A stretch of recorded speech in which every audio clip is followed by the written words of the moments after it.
നമസ്കാരം. എല്ലാ പ്രിയപ്പെട്ട പ്രേക്ഷകർക്കും ശ്രീഭദ്ര ജ്യോതിഷത്തിലേക്ക് സ്വാഗതം. 2025 എന്ന പുതിയ വർഷത്തിലെ നക്ഷത്രഫലങ്ങളാണ് നമ്മൾ ചർച്ച ചെയ്തുകൊണ്ടിരിക്കുന്നത്. ഇന്നത്തെ വീഡിയോയിൽ ചതയം നക്ഷത്രത്തിൻ്റെ അടുത്ത ഒരു വർഷത്തെ ഫലമാണ് നമ്മൾ നോക്കുന്നത്. അതായത് ജനുവരി മാസം മുതൽ ഡിസംബർ വരെയുള്ള ഫലങ്ങളാണ് നോക്കുന്നത്. ചതയ നക്ഷത്രം രാശിചക്രത്തിലെ 24ാമത്തെ നക്ഷത്രമാണ്. സംസ്കൃതത്തിൽ ശതാഭിഷ എന്നാണ് അറിയപ്പെടുന്നത്. ഈ നക്ഷത്രത്തിൽ ജനിക്കുന്ന ആൾക്കാർക്ക് കുറേ പ്രത്യേകതകളുണ്ട്.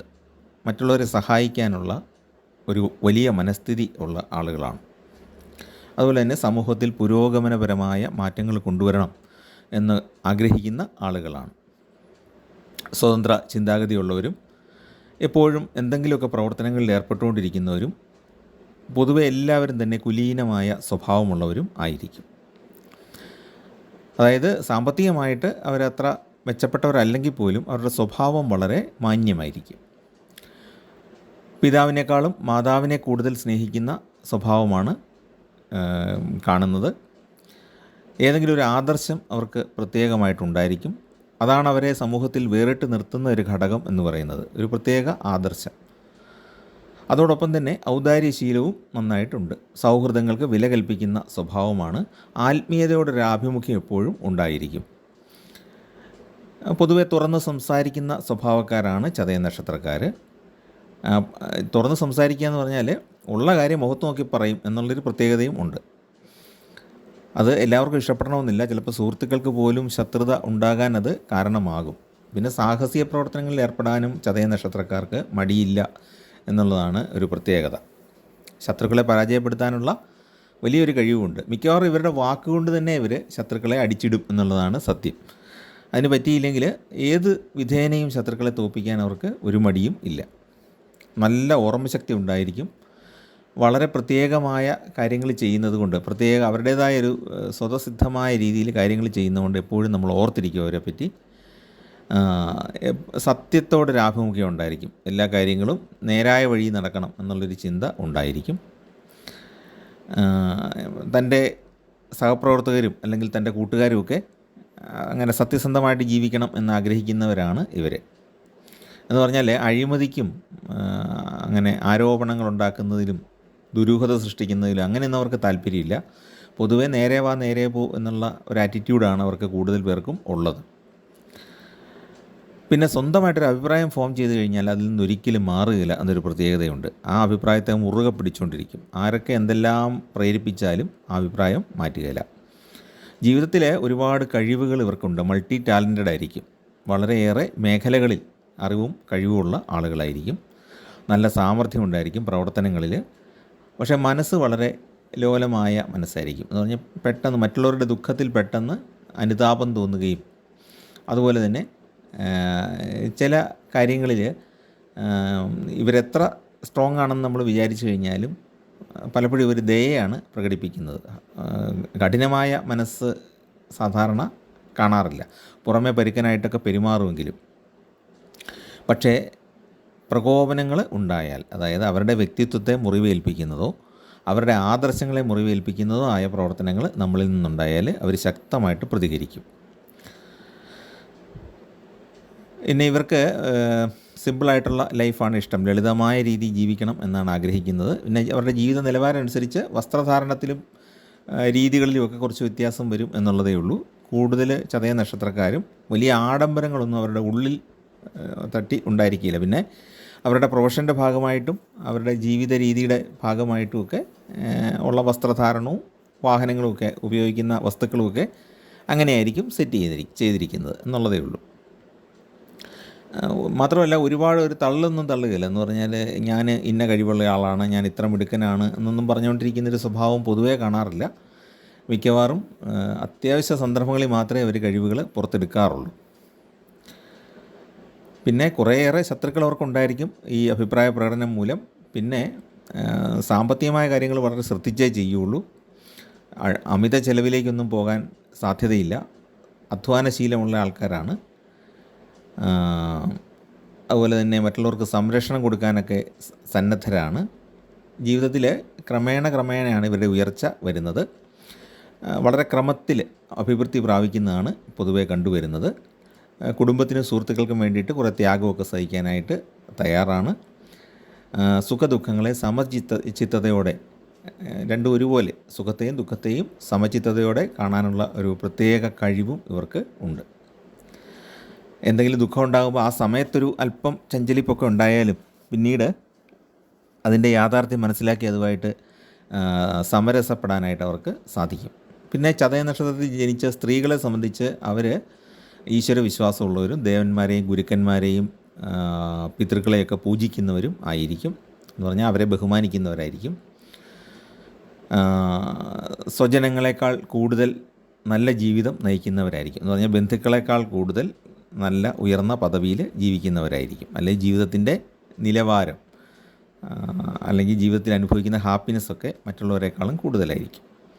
അതുപോലെ തന്നെ ഭർത്താവുമായിട്ട് നല്ല ബന്ധത്തിൽ പോകണമെന്ന് ആഗ്രഹിക്കുന്ന ആളുകളാണ്. തൻ്റെ വ്യക്തിത്വം നിലനിർത്തിക്കൊണ്ട് തന്നെ ഭർത്താവിനെ എല്ലാ കാര്യങ്ങളിലും നല്ലൊരു പങ്കാളിയായിട്ട് മുന്നോട്ട് കൊണ്ടുപോകാനായിട്ട് അവർ ശ്രദ്ധിക്കും.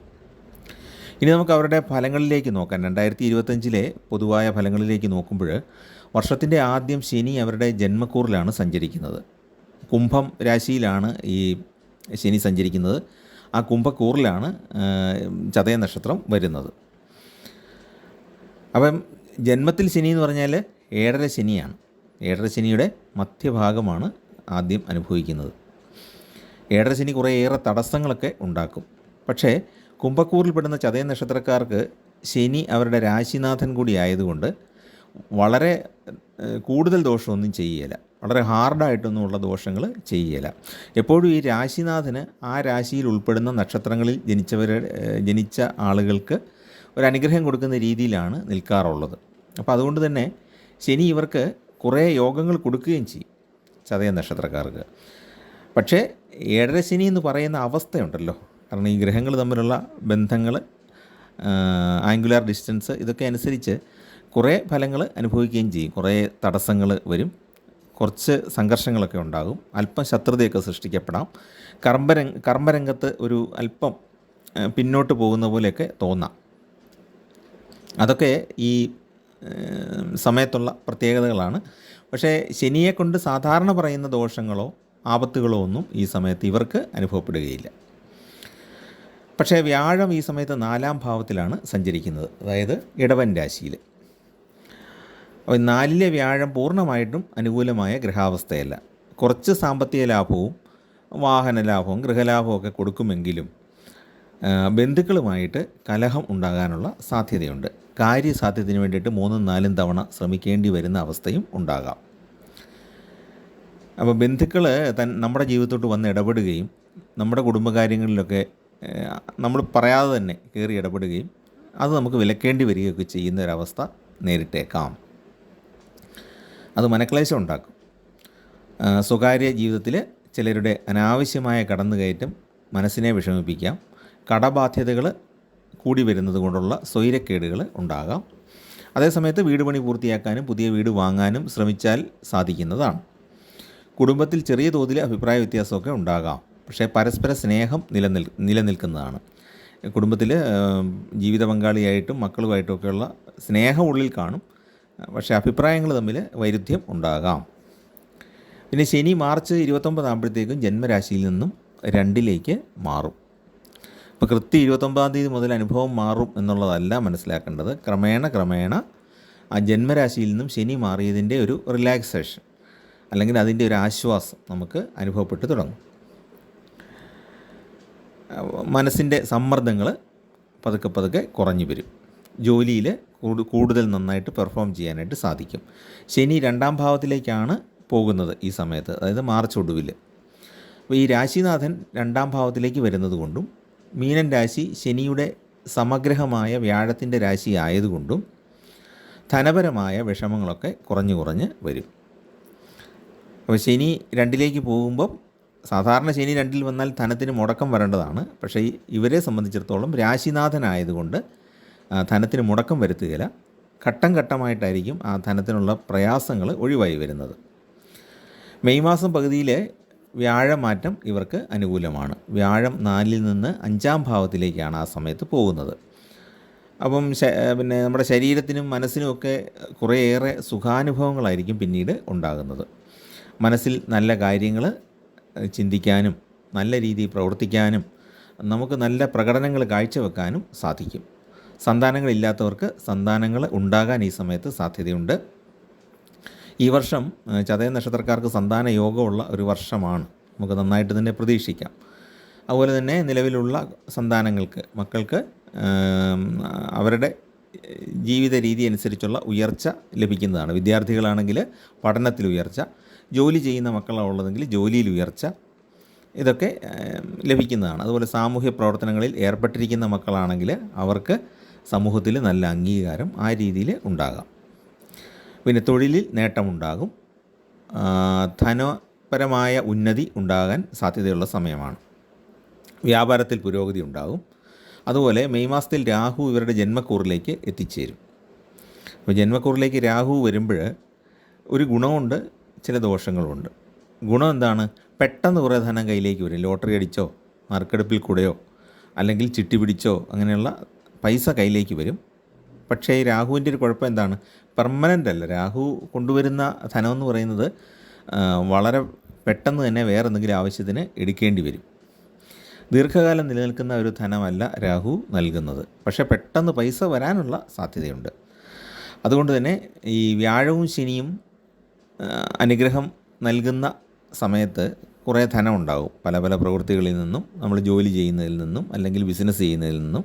അപ്പോൾ ഈ വ്യാഴവും ശനിയും തരുന്ന ധനം ഉണ്ടല്ലോ, അതായത് വ്യാഴം 5ലേക്ക് മാറുന്ന സമയത്ത് കിട്ടുന്ന ധനം, അപ്പോൾ അത് നമുക്ക് ലോട്ടറി അടിച്ചോ ഒന്നും ആയിരിക്കില്ല. നമ്മുടെ പ്രവർത്തന രംഗത്തു നിന്ന് തന്നെയായിരിക്കും, നേരായ വഴി കൂടെ തന്നെയായിരിക്കും ആ ധനം വന്നു ചേരുന്നത്. അല്ലെങ്കിൽ നമ്മുടെ ബിസിനസ്സുമായിട്ട് ബന്ധപ്പെട്ട കാര്യങ്ങളിൽ കൂടെ ആയിരിക്കും.